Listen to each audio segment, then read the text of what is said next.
ఇది కదా ఆఫర్ అంటే ఇప్పుడు ఎంత కొంటే అంత ఫ్రీ. విఆర్ఆ fine silver jewellery, Jubilee Hills check post, Hyderabad. మీరు సాక్షి పత్రికలో షేర్ పెట్టారు. లాంగ్ బ్యాక్ మీకు జగన్మోహన్ రెడ్డి గారు ఒక ఫ్రెండ్ ఆ పార్టీలో పోటీ చేసి ఓడిపోయారు అన్నీ ఉన్నా కూడా ఆ రోజు ఎందుకు అలా ట్వీట్ చేశారు సార్? ఈ పార్టీ ఒకసారి జగన్మోహన్ రెడ్డి గారు కాదు, 1999లో సార్ విజయవాడ బీజేపీ ఆఫీస్ నేను కట్టించాను. ఓకే, 40 సంవత్సరాల నుంచి మా కుటుంబం సంఘంతో సమితమై ఉంది. సార్ అన్ని పార్టీలకి సపోర్ట్ చేశాం. 2000లో విజయవాడలో పీవీపీ కాలేజ్ కట్టించాం. ఎల్వి ప్రసాద్ హాస్పిటల్ సపోర్ట్ చేశాం. అక్రాస్ ద బోర్డ్ అందరినీ సపోర్ట్ చేశాను. 2019లో గవర్నమెంట్ ఫామ్ అయిన 3 నెలలకి నాకు క్లారిటీ వచ్చింది. ఈ రకమైన గవర్నమెంట్ నాకు I could see clearly a sense of authoritarianism. Authoritarianism అంటే ఏంటండి? కొంచెం little bit of high handedness and I could clearly see they lost the plot.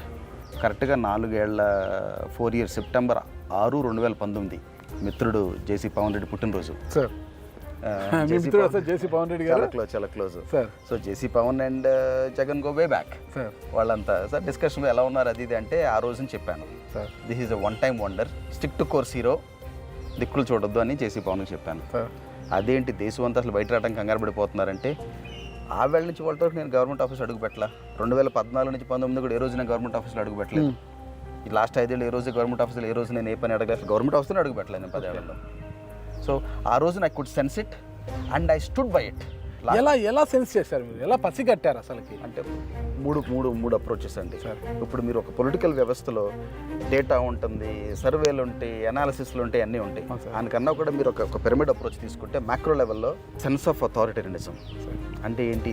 మన పని చేసే మనిషి కూడా మన స్వాతంత్రోద్యమం ఎలా వచ్చింది అసలు, దానికి ప్రిమైస్ ఏంటి? తినడానికి తిండి లేనాడు కూడా స్వాతంత్రోద్యమంలో పాల్గొన్నాడు. So sense of independence is most important than anything in life, దాని ఎగ్జిస్టెన్స్. నెంబర్ 1. నెంబర్ 2, ఒక రాజకీయ వ్యవస్థ అనేది డిస్మాంటిల్ అయిపోయింది 100 రోజుల్లో. ఎన్ని పొలిటికల్ పార్టీకి వెన్నుముక అనేది కార్యకర్త, రైట్?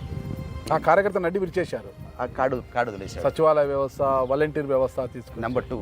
నెంబర్ 3, కొంచెం సోషల్ ఆర్డర్ కూడా I could clearly see change చేసేద్దామని అటెంప్ట్ చేశారు. ఓకే, అవన్నీ కూడా combination of all these 3 usually you see and upheaval ఎటర్ జరిగినప్పుడు రిజల్ట్ ఎప్పుడు అదర్ ఎక్స్ట్రీమ్లో వస్తుంది.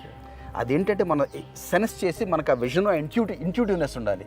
ఓకే, ఇంట్యూషన్ అంటే అర్థమైందండి? ఆ ఇంట్యూషన్ మనకు చెప్తుంది ఇలా జరగబోతోంది అని.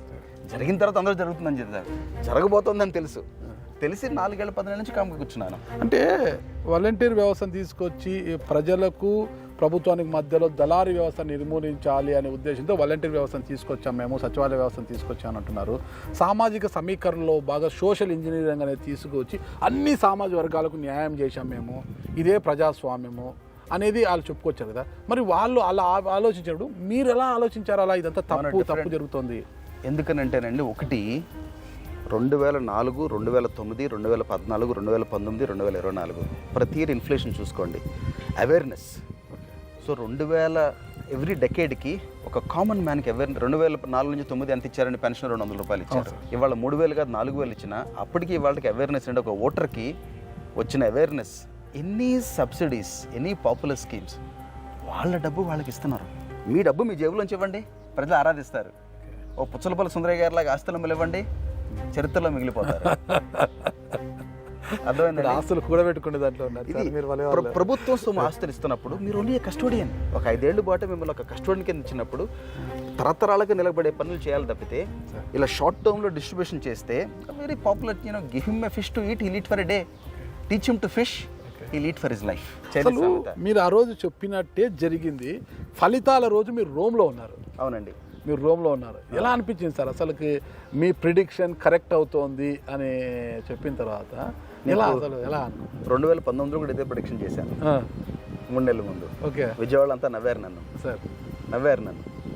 దానికి ప్రత్యక్ష సాక్ష్యం వైసీపీ అధికారంలోకి వస్తుంది 150+ అండి, ఇది ఒక వేవ్ అని చెప్పాను సార్. జనాలు నవ్వారు. 2019 రిజల్ట్ ముందు. ఆ తర్వాత 4 ఏళ్ల క్రితమే చెప్పాను ఇది 1 టైమ్ వండర్ అని. అప్పుడు నవ్వారు నన్ను.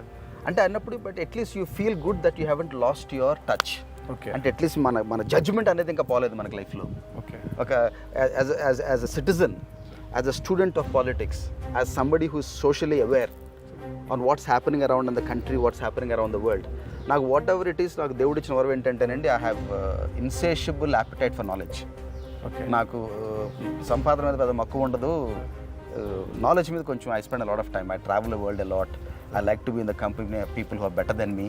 సో లెర్నింగ్ ప్రాసెస్ నాకు కంటిన్యూస్గా ఉంటుంది. సార్ నేను ఆ ఇబ్బందుల్ని ఎలా ఎదుర్కొన్నారన్నప్పుడు మీ కళ్ళల్లో ఒక తెలియని బాధ ఆవేదన కనిపించింది సార్. అంటే ఒక్కసారి ఒక గతాన్ని మనం గుర్తు చేసుకుని మనం పడ్డ ఇబ్బందులు, మనం ఎదిగిన క్రమము అదంతా కూడా రివీల్ అయినట్టు కనిపించింది సార్ నాకు మీ కళ్ళల్లో. అంటే when I talk about my early beginnings I'm very emotional about it and I'm very proud of it. Sir very emotional proud of it sir that I'm self made. I'm only ఆ దేవుడి దయ వల్ల ఇంత దూరం వచ్చాం. Having said that when I came back to India probably one of the largest FDI తీసుకుని ఇండియాలోకి వచ్చాను. 15 years of prime time wipe out అయిపోయింది ఇండియాలో. When I look back how I overcome all those challenges అంటే it wasn't easy. 7 ఏళ్ళు 8 ఏళ్ళు సిబిఐలోకి వెళ్ళాం. So అన్నీ చేసిన తప్పు కడుక్కోవడానికి 10 ఏళ్ళు పట్టింది. ఆ 10 ఏళ్ళు పట్టుకుని వెళ్ళి ఏ మచ్చలో లేకుండా బయటికి రావడానికి it was an uphill battle. కాకపోతే ఏ రోజు మనం I haven't lost my smile on my face.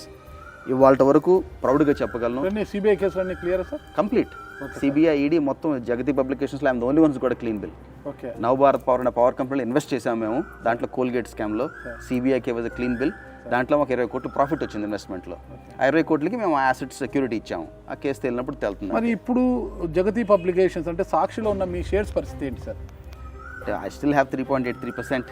ఆ కంపెనీ అయినా పబ్లిక్కి వెళ్తే మా షేర్లు మాకు వస్తాయి. ఆ కంపెనీని ఎక్వైర్ చేస్తే మా ఫండ్స్ మా ఎగ్జిట్ వస్తుంది. But looking back yes it was a bad call investing in media outfit that had a political affiliation. దాంట్లో షర్మిలా గారికి కూడా వాటా ఉందంటారా సార్? వైఎస్ షర్మిలా గారికి అంటే they had a family arrangement. I'm not a party to that. Yes whatever it is. I think Rajasekhara Reddy గారి పిల్లలిద్దరికి equal అని చెప్పినట్టున్నారు. I'm not a party to that. సరే ఓకే సార్. మీరు మరి ఒక మంచి లక్ష్యంతో రాజకీయాల్లోకి వచ్చారు కదా, చూద్దాం ఇంకొకసారి ట్రై చేద్దామని ఎందుకు అనుకోలేదు మీరు? అక్కడితో ఎందుకు ముగింపు పలికేశారు రాజకీయాలకి? అంటే ఈసారి I could have done that sir. I could have done that through the national party or any other party. Opportunities ఉన్నాయి సార్. నేను కొంచెం వెనకడిగేసాను. ఎందుకు వేసానంటే అన్ని వ్యక్తిగత కార్పొరేషన్సే. మీకు అన్ని పార్టీలతో రిలేషన్ సార్. జనసేనతో కొంత ట్రావెల్ చేశారు, టీడీపీతో ట్రావెల్ అయినారు, మీరు వైసీపీతో ట్రావెల్ అయ్యారు, బీజేపీతో మంచి సంబంధాలు ఉన్నాయి. 40 ఏళ్ళ నుంచి అదే సార్ మంచి సంబంధాలు ఉన్నాయి. అన్నిటితో మీకు మంచి రిలేషన్ సార్. రాజశేఖర రెడ్డి గారి పీరియడ్లో కాంగ్రెస్ పార్టీతో సంబంధాలు ఉన్నాయి. ఇన్ని పార్టీతో ట్రావెల్ చేసిన మీరు ఎందుకు ఇంకొక టర్మ్ చూద్దాము, ప్రజలకు మంచి చేయాలి, నాలాంటి ఎంటర్ప్రైన్యూర్ పబ్లిక్లో ఇంకా సేవ చేసే అవకాశం ఆలోచించకుండా ఒక్కసారిగా వద్దు ఈ రాజకీయాలు బ్యాడ్ అనుకొని అసలు యూటర్న్ తీసుకొని మళ్ళీ వచ్చేసారు? మీరు అటువైపు చూడలేదు మీరు. రాజకీయాలు ఎవరు? ఒక పీవీపీ అనేవాడు మంచి వ్యక్తి, వీడు 10 మందికి ఉపయోగపడగలడు, 10 పరిశ్రమలు తేగలడు, తెలుగు వాళ్ళల్లో ప్రపంచం చూసిన వాళ్ళ కొద్ది మందిలో ఒకడు అని ఆ క్వాలిఫికేషన్స్ ఎవరో నాకు టికెట్ ఇవ్వట్లేదు. ఆ క్వాలిఫికేషన్ చూసి ఏ ఓటరో నాకు ఓటు వేయట్లేదు. ఏ క్వాలిఫికేషన్ మీద పీవీపీ అందరికన్నా డబ్బు ఎక్కువ ఖర్చు పెట్టగలడు, అగ్రెసివ్గా చేస్తాడు అనే పద్ధతి మీద ఆ బేరీజ్ మీద టికెట్ ఇస్తారు. Correct sir. వేలంపాట. ఆ వేలంపాటలో పాల్గొంటే నాకు ఇష్టం లేదు. Number 1. Number 2, my kids are growing and the next 5 years is the best time of them. ఆ 5 years that memories are worth for me than anything else in life. Number 3, all of a sudden ఏమిటంటే Indian capital మార్కెట్స్లో ఎక్స్ట్రాడినరీగా growth కనపడుతుంది. 2019కి 24కి 2019లో 10,000 కోట్ల company అంటే చాలా పెద్ద company అనేవారు. ఇవాళ 1,00,000 కోట్ల కంపెనీ అంటే మిడ్ సైజ్ కంపెనీ. 10 లక్షలు ఆ నెంబర్స్ మారిపోయినాయి అలా. సో బాంబేలో ఆల్ ఆఫ్ ఎ సడన్ ఇప్పుడు ప్రతి ఆంటర్ప్రినర్ మీరు వెళ్ళారనుకోండి, నా పేరు పీవీపీ, అక్కడ పీఈపీ అనే పదం ఉంది, politically exposed person. So any politically exposed పర్సన్కి capital markets nor banks nor willing to support. ఒక ఆంటర్ప్రినర్గా you have to make a call. 2 పడవల మీద కాళ్ళు వేసి చేసే రోజులు పోయినాయి. ఇప్పుడు జయదేవ్ గల్లా గారు కూడా ఒక విధంగా ఆయన అంత పెద్ద సంస్థ, ఆయన ఇండస్ట్రియలిస్ట్గానే ఉండాలి, ఒక రాజకీయ నాయకుడిలాగానే ఉండాలి. Correct sir. అదే కదండి. సో ఆ క్లారిటీ నాకు బాంబేలో క్లియర్గా చెప్పారు. ఒకటి చాలా అనుకోని ఆయన కూడా యూటర్న్ తీసుకుని మళ్ళీ వ్యాపారాల్లోకి వచ్చేసి. సో మీరు ఇండస్ట్రియలిస్ట్ ఆంటర్ప్రినర్గానే ఉండండి, రాజకీయంగా ఉండండి. సో ఈ 5 ఏళ్ళు ఫోకస్ చేద్దాం, గట్టిగా బిల్డ్ చేద్దాం, 10,000 మందికి ఉపాధి కల్పిద్దాం. సో రాజకీయం అనేది ఎప్పుడూ ఉంటుంది. ఆ బకెట్ లిస్ట్ ఐటమ్ ఎప్పుడైనా ఫినిష్ చేయగలను నేను ఎనీడే.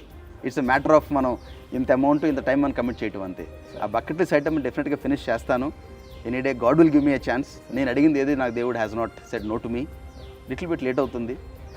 సుమన్ టీవీలో మీ పర్సనల్ అండ్ బిజినెస్ ప్రమోషన్స్ కోసం కింది నెంబర్కి కాంటాక్ట్ చేయండి.